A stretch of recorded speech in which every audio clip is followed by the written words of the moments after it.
తెలంగాణలో పగటిపూట ఉష్ణోగ్రతలు పెరిగిపోతున్నాయి. హైదరాబాద్ తో పాటు పలు ప్రాంతాల్లో రోజు రోజుకు ఎండలు మండిపోతున్నాయి. పగటిపూట అత్యధికంగా 37 డిగ్రీల ఉష్ణోగ్రతలు నమోదవుతున్నట్లు వాతావరణ అధికారులు తెలిపారు. రాష్ట్ర వ్యాప్తంగా మిశ్రమంగా ఉష్ణోగ్రతలు నమోదవుతున్నాయని వాతావరణ శాఖ చెబుతోంది. అయితే రానున్న రోజుల్లో ఎండవేడి మరింత పెరిగే అవకాశం ఉందని చెబుతున్న వాతావరణ అధికారి శ్రీనివాస్ తో మా ప్రతినిధి రాముడు ఫేస్ టు ఫేస్.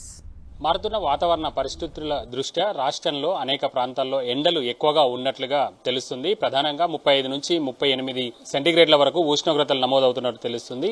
ఇది ఎందుకు ఎక్కువగా ఉందా, లేకపోతే మనం చలికాలం నుంచి ఇటు వస్తున్నాం కాబట్టి మనకు అట్లా ఎక్కువ ఉష్ణోగ్రతలు అనిపిస్తున్నాయి అనేది వాతావరణ శాఖ అధికారి శ్రీనివాస్ గారు ఉన్నారు. సార్, వాతావరణం కొంచెం ఎక్కువగా వేడెక్కడం, మార్చి నాటికే ఈ స్థాయిలో ఎండలు ఉండడం అనేది ప్రధానంగా ఏంటి కారణం? ఇది సాధారణ స్థితి అనుకోవచ్చు.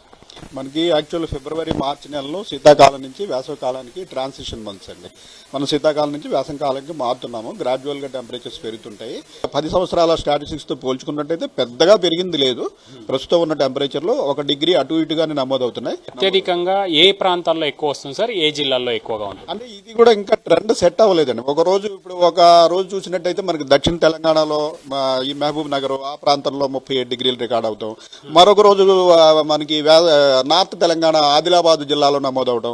ఇట్లా ఏంటంటే ఫిబ్రవరి మంత్ లో పూర్తిగా ట్రెండ్ సెట్ కాదు. ప్రధానంగా ఏ ప్రాంతాలు అంటే మీరు అన్నట్టుగా ఇట్లా ట్రెండ్ సెట్ కానప్పటికీ ఏ జిల్లాల్లో ఎక్కువగా నమోదవుతూ వస్తుందిగా? ఇప్పుడు ఖమ్మం, భద్రాద్రిలో ఎక్కువ టెంపరేచర్స్ ఉంటాయి.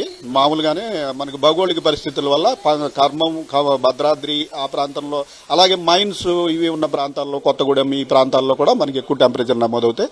అలాగే సిటీస్, మనకి ఇప్పుడు హైదరాబాద్ సిటీ ఉంది. హైదరాబాద్ సిటీలో సరౌండింగ్ విలేజెస్ కంటే డెఫినెట్ గా ఈ కాంక్రీట్ జంగిల్ లాగా ఏంటంటే ఎక్కువ మనకి సూర్యరశ్మి అబ్జార్బ్ అయ్యి మళ్ళీ అది రీరేడియేట్ అవుతూ ఉంటుంది. మనకి రీరేడియేట్ అవుతూ ఉండటం వల్ల సిటీస్ ఉన్న ప్రాంతాల్లో ఎక్కువ నమోదు అవుతూ ఉంటుంది.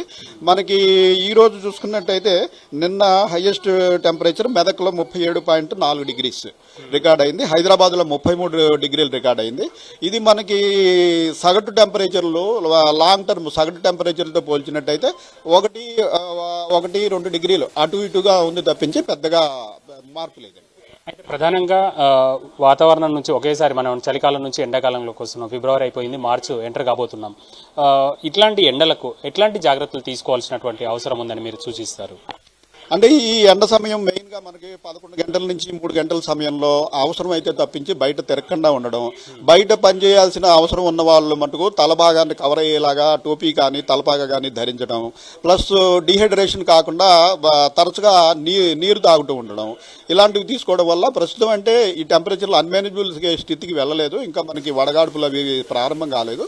సో ఇవి మేనేజబులే. బట్ ఈ జాగ్రత్తలు తీసుకుంటే ప్రస్తుతం సరిపోతున్నాయి. ప్రధానంగా ఈ టెంపరేచర్ మరీ అబ్నార్మల్గా అయితే ఏం పెరగలేదు. గడిచినటువంటి 10 ఏళ్లలో చూసినప్పుడు సాధారణ స్థితిలోనే ఉంది అని వాతావరణ శాఖ అధికారులు చెప్తున్నారు. కాకపోతే ఒక్కసారిగా మనం వర్షాకాలం, చలికాలం తర్వాత ఈ ఎండాకాలంలోకి వెళ్తున్నటువంటి ఈ నేపథ్యంలో కొంత ఎక్కువగా ఉన్నట్టు మనం అది ఫీల్ వస్తుంది తప్పితే మరీ ఎక్కువగా అయితే లేవు. ఒకవేళ ఏదైనా తప్పనిసరి పరిస్థితులు ఉన్నప్పుడు బయటకు వచ్చినప్పుడు తగు జాగ్రత్తలు తీసుకుంటే ఎలాంటి ఇబ్బందులు ఉండవు అని కూడా వాతావరణ శాఖ అధికారులు చెప్తున్నారు. కెమెరా పర్సన్ మనోరంజన్తో రాముడు, 10 టీవీ, హైదరాబాద్.